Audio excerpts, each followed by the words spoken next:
The ranch is something that's been a part of Jennifer's life since the day she was born. It's a place we come to relax. It's a place we come to have fun. We're just happy here. On July 5th, I had Kevin. He was our second little boy, and Cooper was so excited to be a big brother. It was such a sweet little time for us. And Stephen was working quite a bit, so we decided to come to the ranch to get some help, to get some more sleep. And that's when it happened.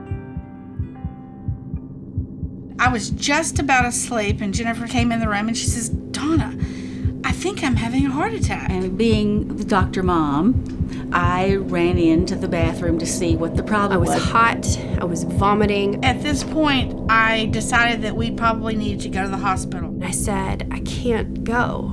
I can't leave them without a mama.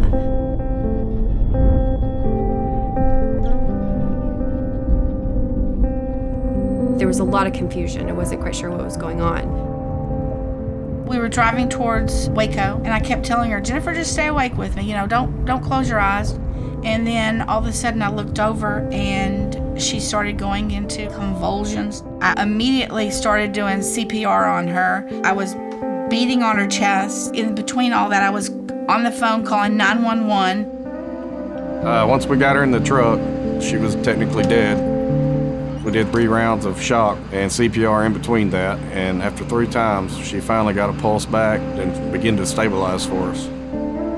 I'm standing on the side of the road, and I'm thinking, this absolutely cannot be happening. She's 32 years old. Once they got a faint heartbeat, then they decided to take me to Hillcrest in Waco. They quickly evaluated my condition and decided that there really wasn't a whole lot that they could do. They finally said, I know a place. I know of these physicians that can help her.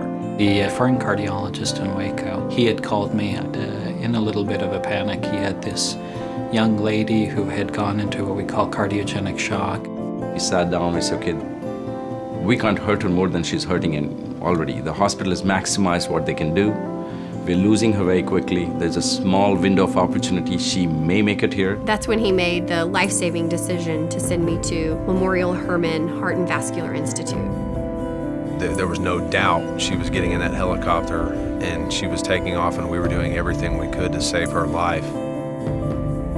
This transport of a patient this sick is a very dangerous proposition because things can go wrong while you're transporting. That's why we have very good life flight capabilities to get patients under extreme situations with good care and bring them safely here. So when we got to Houston, I was immediately taken to the cath lab. This is where our center really provides all the therapy for this severe refractory cardiogenic shock. The MRI of the heart showed that she had actually had a heart attack on part of the front wall of her heart.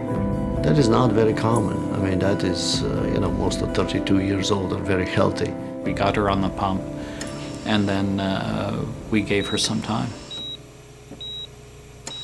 And over the next few days, gradually tapered the medicines down and looked for signs of the heart to recover, and miraculously, the heart started recovering. You know you have your family to support you, but it's just amazing when you see the outpouring of support that we had. It's a very complex thing. It looks like one patient, but there are almost 40 people involved in caring for this patient. You need to have a very integrated approach. The left hand has to know what the right hand is doing and anticipate each other's moves. If there was ever a day where everybody did the right thing, it was that day. So many hands that went over me, and it was amazing. That's why I'm here.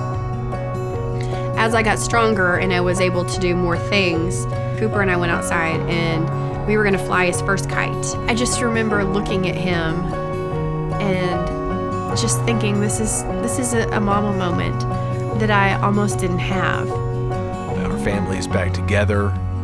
We're thriving, we're happy.